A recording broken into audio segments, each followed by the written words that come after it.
Saya ke Taiwan, pengajian bersama TKI di Taiwan. Baru naik 30 menit, ada 5 orang, 4 orang Taiwan, 1 orang Indonesia. Begitu naik panggung dia mengatakan apa? Gus Miftah, I will to be a Muslim. Saya tanya, oh, do you know about Islam? No, I don't know about Islam. Saya bilang, if you don't know about Islam, why you will to be a Muslim? Mandu-mandu kayak paham-paham. Sok-sokan. Kayaknya mandu-mandu. Emang kamu ngerti? Aku saja kagak. Dia bilang begini sama saya ingin masuk Islam. Saya tanya, Anda tahu nggak Islam itu apa? Oh no, saya tidak tahu, tidak pernah tahu Islam itu apa. Saya tanya, kalau kamu tidak tahu Islam itu apa, kenapa kamu ingin masuk Islam? Jawabannya apa coba? Because your Islam is enjoy, relax, and happy. Karena Islamnya Gus Miftah itu asik gitu. Saya kadang-kadang mikir, kenapa ya orang-orang itu kalau masuk Islam ke tempat saya? Kemarin malam minggu datang dari Magelang. Kamu pengen masuk Islam? Iya. Kamu kenal Gus Miftah dari mana? Dari TikTok. Ya Allah. Dari TikTok ada hidayah. Ini orang dari TikTok ada hidayah. Lah kamu dari TikTok ditanya malah jawab, kamu nanya.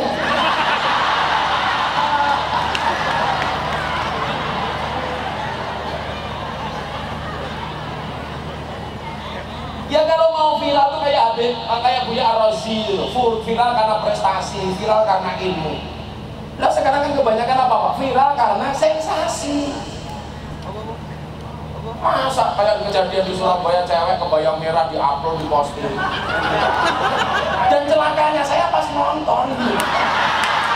Karena FYP Pak. Kalau yang FYP Buya Ar-Razi kan asik kajiannya. Ini pas kebaya merah. Maka sejak saat itu saya punya prinsip, gunakanlah waktumu sebaik mungkin. Kenapa? Karena sedetik saja berharga, apalagi 19 detik.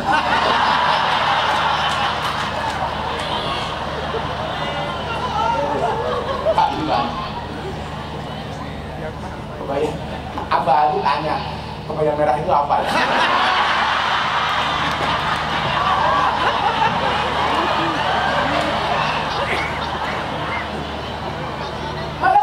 Ini keberkahan itu, keberkahan dari beliau, keberkahan dari batin. Contoh lagi kecil ini, kita kalau ngomong barokah, yang artinya ziyadatul khair wal mahabbah menurut Habib Lutfi. Saya itu dari miskin, gak punya apa-apa tahun 2000 sekian. Setiap ketemu Habib Lutfi dipanggil dari jarak jauh, juragane teko. Saya miskin gak punya apa-apa dipanggil juragan. Setiap kali saya datang, juragane teko, juragannya datang. Padahal saya nggak punya apa-apa. Dan ternyata ini betul-betul berkah Pak. Saya dulu kalau mau sowan kiai, uang 50.000 untuk salam tempel tabarukan kepada kiai kadang-kadang ngutang. Makanya kenapa saya marah betul ketika ketua umum partai ngomong soal salam tempel kepada kiai waktu itu. Ini nggak ngerti berkah orang ini, akhirnya dipecat. Karena nggak dapat berkahnya kiai, dipecat. Waktu itu saya punya uang 50.000. Saya andilau antara dilema dan galau. Anak saya usia setahun, banter-banterin nyusu. Saya mau sowan ditimbali Habib Lutfi ke Pekalongan. Pilihannya dua, uang 50.000 itu untuk beli susu anak saya, atau untuk tabarukan sowan guru saya. Akhirnya saya bilang sama istri saya, Beb, sorry, saya romantis loh, saya punya prinsip loh. Lelaki yang hebat bukan lelaki yang mencintai banyak wanita, tetapi mencintai satu wanita dengan banyak cara.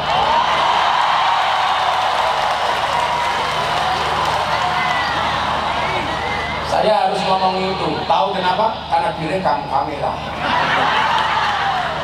Ketahuan bujuku mati. Alasan dia dulu. Saya hebat-hebat wong lanang. Halah. Sa'alim-alim kiai diketak bojone goblok dadak.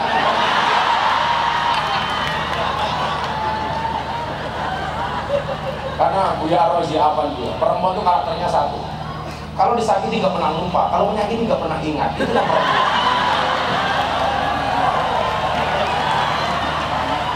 Biasanya sih jilbabnya kuning biasanya.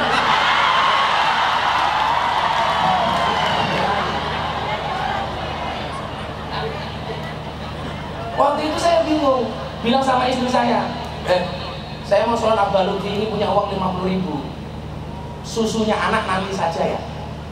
Gitu Mbak, iya. Abang mau ke Pekalongan ya, saya naik bis ke Pekalongan. Saya hanya bermodal uang tabarukan 50.000 salam tempel. Beliau manggil saya, juragannya datang. Akhirnya saya pulang ke Jogja Pak. Lihat Pak Jani orang alim itu kan, masya Allah, udah ayem saya. Gak usah ngomong apapun sudah ayem. Akhirnya kemudian saya pulang malam itu Pak, anak saya nangis kadang-kadang gak punya susu. Akhirnya yang terjadi apa? Malam itu saya rebutan susu dengan anak saya.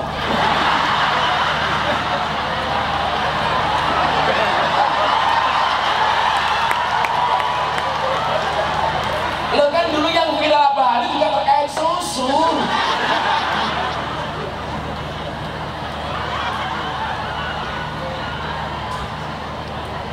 Mungkin Habib Anis sama Buya Arwasi mikir, ini kok ada makhluk kayak gini.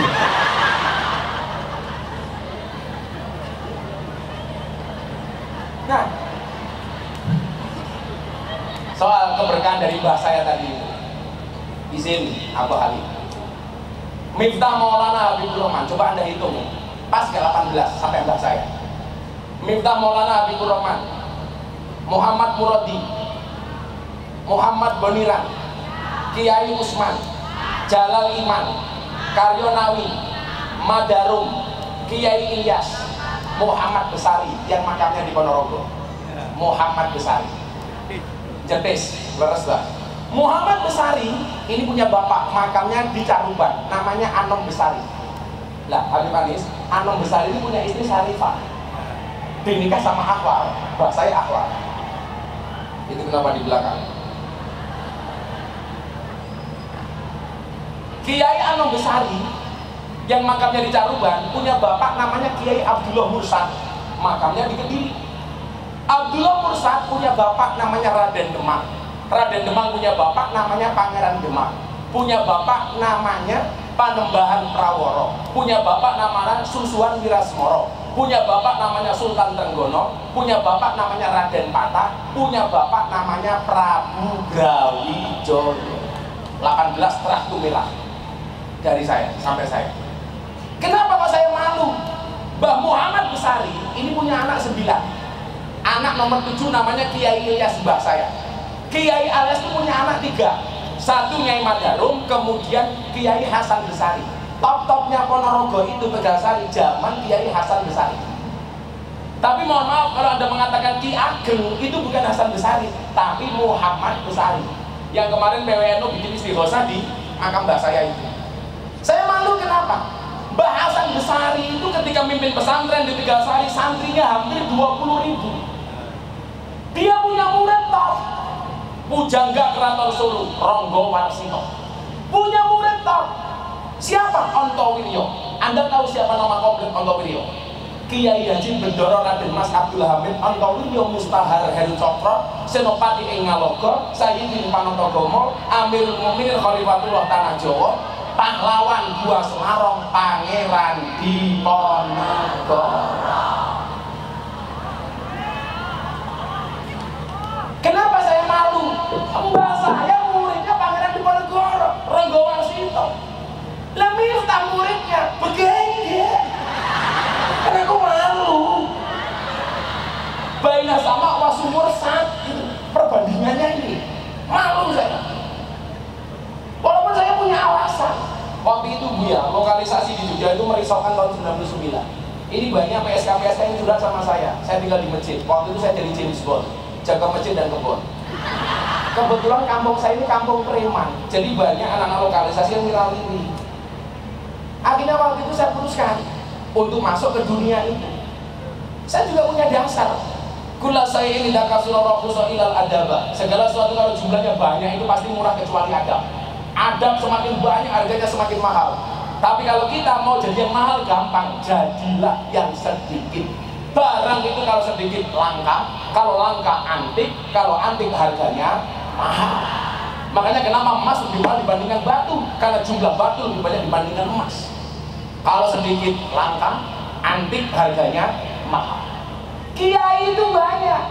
Coba di sini ada Buya Arwasi, ada Abah Ali, ada Habib Anis, semuanya. Kiai itu banyak. Tapi yang ngurusi lonte jarang. Siapa Gus Miftah. Berarti Gus Miftah kiai. Loh, lah ngawur kiai lho ngawur. Kiai larang. Apaan lho? Wis angel. Kok keting aku.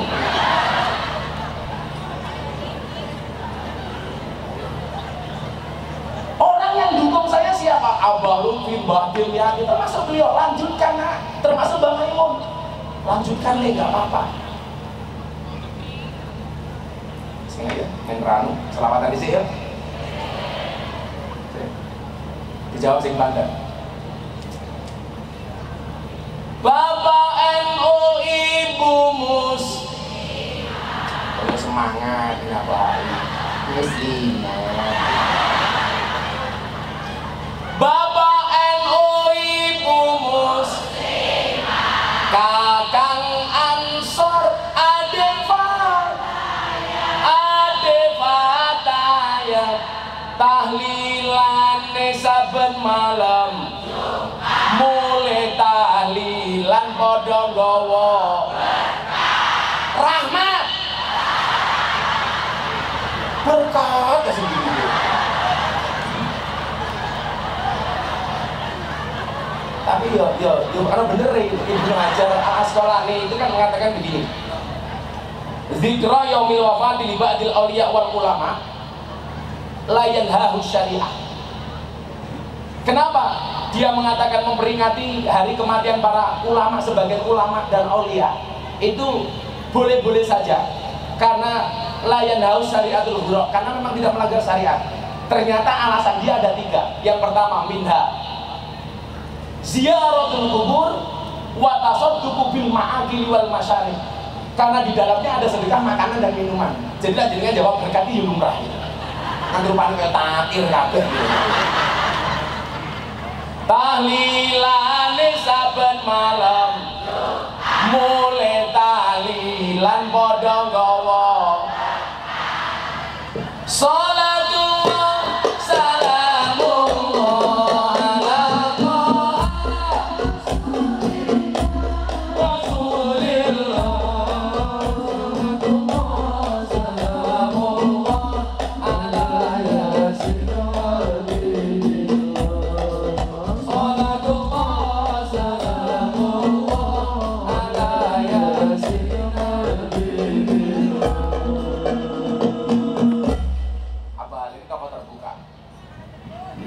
untuk seluruh orang Indonesia, tidak hanya untuk orang NU. Ada NU, ada Muhammadiyah, ada Muslimat, ada Aisyah, KBH Kurjaga Ukhuwah Indonesia makmur rakyat berkah. Amin. KBH Kurjaga Ukhuwah Indonesia makmur rakyat berkah. Salatullah salamullah ala Rasulillah.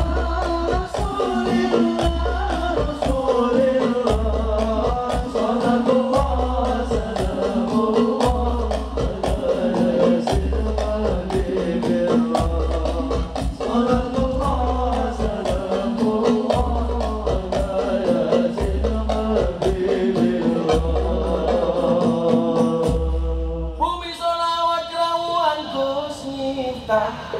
Abah Ali lumayan gagah, tapi sayang senajan gagah, bojone ora nambah-nambah.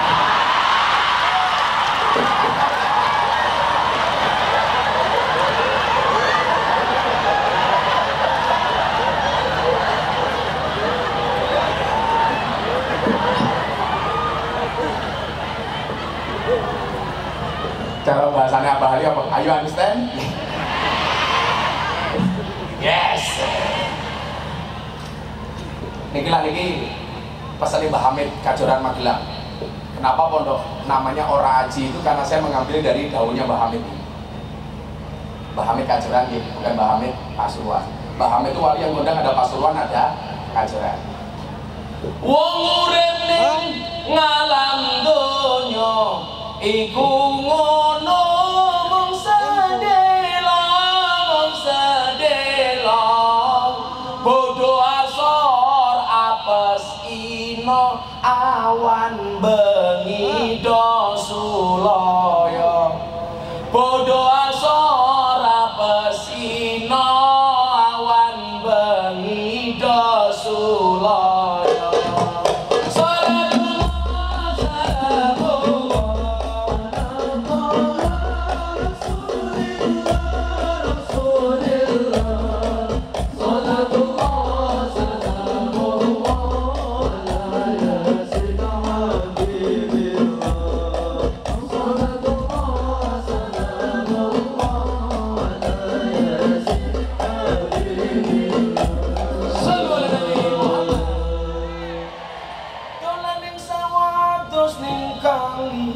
Kayu nongko digawe lemari Gus minta gagah lan sregep ngaji okeh rondo sing njaluk diajari ngaji ngaji rondo. Nah, akhirnya Bapak Ibu, ini pesan terakhir saya untuk adik-adik santri yang di sana. Sana santri kan? Tolong ya santri putri, ingat kata-kata Gus Miftah. Cantiknya wajahmu hanya akan membuat laki-laki menatap, tapi cantiknya akhlakmu akan membuat laki-laki menetap.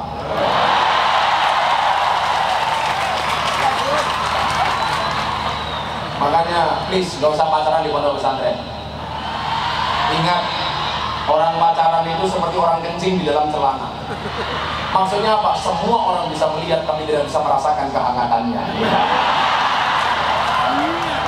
Enggak. Ini saya pesan saja untuk adik-adik santri saya di sana. Bagi kamu yang merasa tidak alim, ini Buya Ar-Razi gambaran yang Allah takdirkan di Indonesia dengan segala kealimannya. Miftah ini dengan segala kekurangannya. Tapi saya pede, kenapa? Karena saya ingat betul Imam Malik Al-Andalusi mengatakan apa? Wal ismu minhu mu'rabun wa mabniyun. Isim itu ada dua, mu'rab dan mabni. Mu'rab itu dinamis, mabni itu statis. Maka anak-anakmu bimu selawat, jadilah santri yang mukrab bukan mabni, yang dinamis bukan statis. Jadilah trendsetter bukan hanya follower. Jadilah imam, jangan hanya jadi makmum dengan segala keterbatasan kita.